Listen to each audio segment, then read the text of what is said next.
안녕하세요. 반갑습니다. 여러분과 함께 탁월한 성격을 알아보고 어떻게 사는 게 잘 사는 건지 인격을 높여가는 성장 채널 윤태익입니다. 여러분 잘 지내고 계시죠?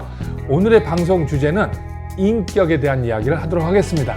자, 인격 중에서도 자기애성 인격 성향을 가진 사람들에 대한 이야기를 하도록 하겠습니다.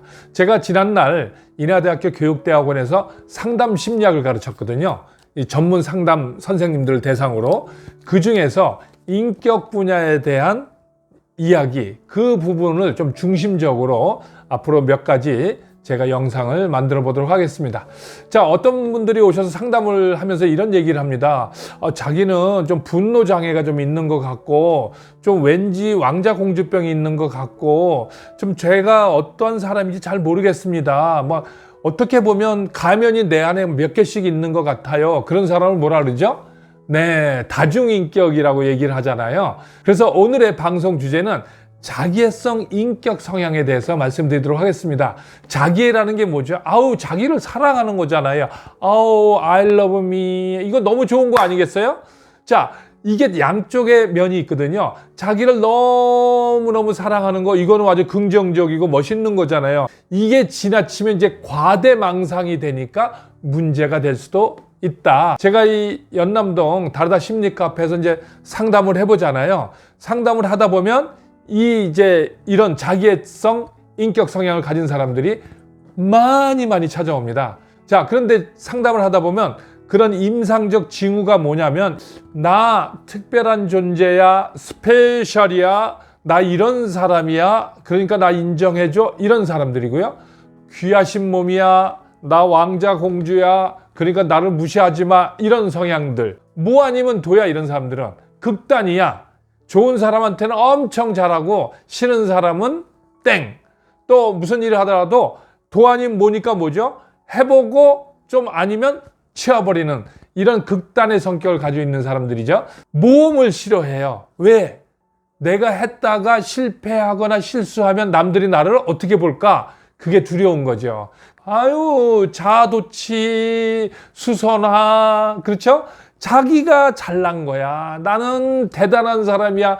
자아도취형 사람들이 많다 하는 거죠. 사람들이 이렇게 지나가잖아요. 또 옷을 입잖아요. 나하고 비슷한 옷, 똑같은 옷을 입었어. 근데 어떻게 해석한다? 내가 니들보다 나아. 내가 더 나아. 자기 우월감이 있다는 거죠. 조그만 일, 좀 내가 볼 땐 사소한 일인데도 힘들고 어려우면 포기를 한다는 거죠. 그래서 툭 하면 자살 생각하는 사람들 있잖아요. 이게 자기애성 성향이 있는 사람들의 특징이다, 이렇게 보시면 되겠어요. 제가 이 연남동 다르다 심리 카페에서 상담을 하다 보면 이런 분들이 많이 찾아옵니다. 그렇다고 이게 인격 장애라고 진단을 할 수 있는 건 아니고요. 이런 성향이 과대하게 되고 과대망상적으로 가고 지나치게 되면 이게 뭐가 된다? 이게 인격 장애가 된다. 그래서 심리학에서는 뭐라고 얘기하냐면 자기애성 인격 장애라고 얘기를 하는 거죠. 그러면 이 자기애성 인격 장애의 진단 기준이 무엇인가? 그것에 대한 얘기를 제가 좀 하도록 하겠습니다. 이 기준은요, 미국 정신의학협회에서 이 진단 기준을 내놨어요. 한 9가지 진단 기준을 내놓고 그 중에서 5가지 이상이면 자기애성 인격 장애라고 진단을 하게 됩니다. 여러분 한번 해보실까요? 자, 그러면 제가 9가지를 불러드릴 테니까 나는 여기에 몇 가지가 해당되는지 한번 보도록 하겠습니다. 자, 첫 번째는 나는 특별한 자격이 있다고 믿는 특권의식이 있다. 난 달라, 이런 거죠. 자, 두 번째, 나는 다른 사람들이 나를 질투하거나 시기하고 있다고 생각한다. 자, 세 번째, 나는 직장이나 일에 있어서 매우 중요한 사람이라고 자각한다. 네 번째는 성공에 대한 열망이 많고요. 강하고 특출한 재능, 아름다움, 또 이상적인 사랑에 그런 공상에 몰두한다. 자, 다섯 번째는 자신의 문제는 이게 너무 유일한 문제이기 때문에 웬만한 평범한 사람들은 몰라. 특수한 사람만이 이해할 수 있다는 믿음을 갖고 있다. 자, 여섯 번째, 나는 주변 사람들에게 관심을 받고 칭찬을 받고 찬사를 받는 그런 어떤 숭배받기를 원한다. 자, 일곱 번째, 나는 타인의 비평과 지적에 대해서 분노감, 수치심, 굴욕감 등으로 반응을 할 때가 있다. 자, 8번째. 나는 내 목적을 달성하기 위해 계산적 행동으로 대인관계에 있어서 남을 좀 이용하는 착취적인 면이 있다. 자, 마지막 9번째. 나는 내 감정이 더 중요해서 타인의 감정을 확인하려 들지 않는다.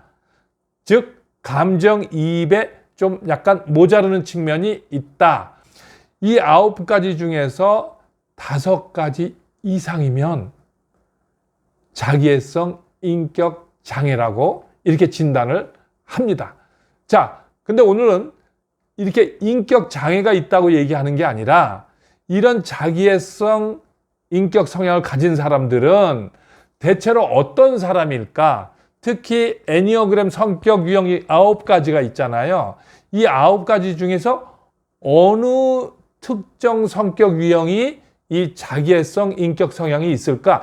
이것에 대한 이야기를 제가 오늘 말씀드리기 위해서 지금 오늘 영상을 만드는 겁니다. 근데 이런 자기애성 인격 성향을 가진 사람들은 또는 또 약간의 장애성 쪽으로 가 있는 사람들은 뭐라고 생각하냐면 나 정상이야, 나 자연스러워 이렇게 생각한다는 거죠. 내가 문제 있다고 생각을 안 한다는 거죠. 그런데 다른 사람들은 어떻게 생각할까요? 다른 사람들이 힘들어 한다는 거죠. 막 이런다는 거죠. 9가지 성격 유형 중에서 애니어그램 중에서 자기애성 성향이 제일 강한 유형은 몇 번 유형일까요? 여러분 한번 찾아보실래요? 네, 아무래도 이 자기애성이니까 자기를 사랑하니까 좀 감성적이고 감정적이고 즉흥적이고 충동적인 사람이겠죠. 자, 가슴형이겠죠, 아무래도요. 그래서 4번 유형 예술가형 장형적 가슴형 고양이 성격인 분들이 자기애성 성향이 상당히 강하다, 이렇게 보는 거죠. 대체로 보면 이 사람들이 이 유형들이 예술하는 사람들 있잖아요. 이런 분야에 많은 거죠. 감정 기복이 좀 있고 어두운 기분도 있고 시기 질투도 있고 남들이 날 잘 이해하지 못한다고 생각할 수도 있고 또 특이하다, 또 나는 특별한 사람이고 싶어, 이런 성향을 가진 게 바로 이 예술가형 4번 고양이 성격이잖아요. 그래서 이런 분들은 평범한 거 싫어, 나는 뭐 했으면 좋겠어, 특별했으면 좋겠어, 이런 거잖아요. 그러니까 흔하고 겹치고 똑같은 게 너무 싫기 때문에 자기는 특별한 행동, 독특한 행동, 이런 거를 하는 친구들이잖아요. 이게 이제 잘못돼서 의식 수준이 떨어지면, 인격 수준이 떨어지면 남들이 뭐라고 얘기할까요? 쟤 또라이야, 이렇게 얘기하잖아요. 여러분, 또라이라는 소리를 듣는 성격 유형이 바로 이 4번 유형의 부정적 성향이 나타날 때 듣는 하나의 닉네임이다, 이렇게 보시면 돼요. 자, 오늘은 여러분에게 인격 성향에 대해서 말씀드렸는데요. 특히 자기애성 인격 성향을 말씀드렸습니다. 자기애성 인격 성향을 많이 가진 성격 유형이 애니어그램 9유형 중에서 4번 유형 고양이 성격이다 하는 말씀을 드렸습니다. 자, 여러분 도움이 되셨나요? 오늘은 여기까지입니다. 시청해 주셔서 감사합니다. 오늘도 나답게 사는 행복을 누리시는 여러분이 되시기 바랍니다. 감사합니다.